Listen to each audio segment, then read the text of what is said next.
नमस्कार, एकमत live news मराठीवरती आपले सहर्ष स्वागत आहे। मुंबई ठाणे या ठिकाणावरून महागड्या गाड्या चोरून पुसद परिसरात विक्री करणारे रॅकेट आले उघडकीस। मुंबई ठाणे या ठिकाणावरून रॉयल एनफील्ड बुलेट सारख्या महागड्या गाड्या चोरून सदर गाडीचे नंबर बदलून त्या मोटरसायकल पुसद परिसरात विक्री करणारे रॅकेट स्थानिक गुन्हे शाखा यवतमाळचे पथकाकडून उघड। एकूण 8 मोटरसायकल जप्त, मोटरसायकल चोरीचे 6 गुन्हे उघड। दिनांक 19 डिसेंबर 2024 रोजी सायंकाळी स्थानिक गुन्हे शाखा यवतमाळ यांचेकडील पथक माननीय पोलीस अधीक्षक श्री कुमार चिंता, पोलीस निरीक्षक स्थानिक गुन्हे शाखा ज्ञानोबा देवकते यांच्या आदेशाने पुसद उपविभागामध्ये पेट्रोलिंग करीत असताना इसम नामे प्रमोद दत्ता पवार वय 36 वर्ष राहणार एरंडा तालुका पुसद जिल्हा यवतमाळ यांनी काही दिवसांपूर्वी पुसद बस स्थानक येथून एक स्प्लेंडर प्लस मोटरसायकल चोरून ती चोरीची मोटरसायकल तो सध्या वापरत आहे अशी मुखबिरकडून खात्रीशीर माहिती प्राप्त झाल्याने त्या माहितीप्रमाणे 2 पंचांना सोबत घेऊन स्थानिक गुन्हे शाखा यवतमाळकडील पथक सायंकाळी 5 वाजता माहिती मिळाल्याप्रमाणे एरंडा तालुका पुसद जिल्हा यवतमाळ येथील प्रमोद दत्ता पवार याचे घरी जाऊन प्रमोद यास ताब्यात घेऊन तो वापरत असलेल्या स्प्लेंडर प्लस मोटरसायकल बाबत विचारणा करता त्याने सदर मोटरसायकल ही गेले 15 दिवसांपूर्वी पुसद बस स्थानक येथून चोरी केल्याची कबुली दिली। त्यानंतर त्याचे घराचे आडोशाला जवळच इतर 4 मोटरसायकल आढळून आल्या। त्याबाबत विचारणा करता सदर मोटरसायकल या प्रमोद दत्ता पवार याचे भाऊजी योगेश वसंत पाचपिले राहणार नालासोपारा ठाणे यांनी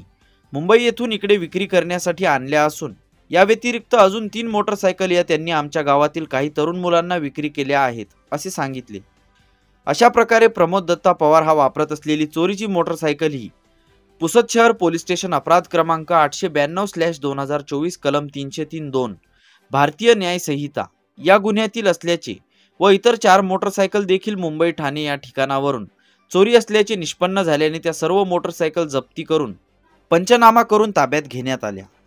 त्यानंतर या रॅकेटमधील मुख्य आरोपी योगेश वसंत पाचपिले राहणार नालासोपारा ठाणे याने एरंडा तालुका पुसद जिल्हा यवतमाळ या गावातील विक्री केलेल्या 3 मोटरसायकल बाबत सदर इसमांना मोटरसायकलसह चौकशीसाठी बोलावून खात्री केली असता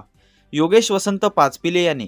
सदर मोटरसायकलचे नंबर बदलून त्याप्रमाणे डुप्लिकेट आरसी बनवून ओरिजिनल कागदपत्र काही दिवसांनी आणून देतो असे सांगून सदर मोटरसायकल कमी किमतीत सदर तरुणांना विक्री केल्या।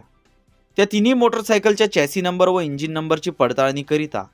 सदर मोटरसायकल देखील मुंबई ठाणे परिसरातून चोरी करून त्यांचे नंबर बदलून त्याप्रमाणे डुप्लिकेट आरसी तयार करून पुसद परिसरातील तरुणांना विक्री केल्याचे निष्पन्न झाल्याने त्या 3 महागड्या मोटरसायकल देखील जप्त करण्यात आल्या आहेत।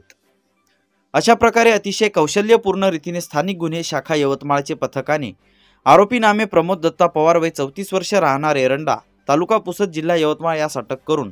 सदर रॅकेटचा पर्दाफाश करून एकूण 8 मोटरसायकल किंमत अंदाजे 7,15,000 रुपये मुद्देमाल जप्त करून उत्कृष्ट कामगिरी केलेली आहे। पोलीस प्रशासनाकडून सर्व नागरिकांना आवाहन करण्यात येते की जुन्या मोटरसायकल खरेदी करतेवेळी ग्राहकांनी सर्व मूळ व पूर्ण कागदपत्रांची खात्री करावी। लालसेपोटी कमी किमतीत मोटरसायकल खरेदी करून आमिषांना बळी पडू नये। तसेच आपले गावात परिसरात विना नंबरच्या बनावट क्रमांकाच्या व कागदपत्र नसलेल्या मोटरसायकल कोणी वापरत असल्यास पोलीस निरीक्षक श्री ज्ञानोबा देवकते स्थानिक गुन्हे शाखा यवतमाळ मोबाईल नंबर 9307343434 यांना माहिती द्यावी असे आवाहन करण्यात येत आहे। बातमीला लाईक करा, कमेंट करा, शेअर करा व सर्वात आधी ताज्या घडामोडी बघण्यासाठी एकमत लाईव्ह मराठी न्यूज चॅनलला सबस्क्राईब करा।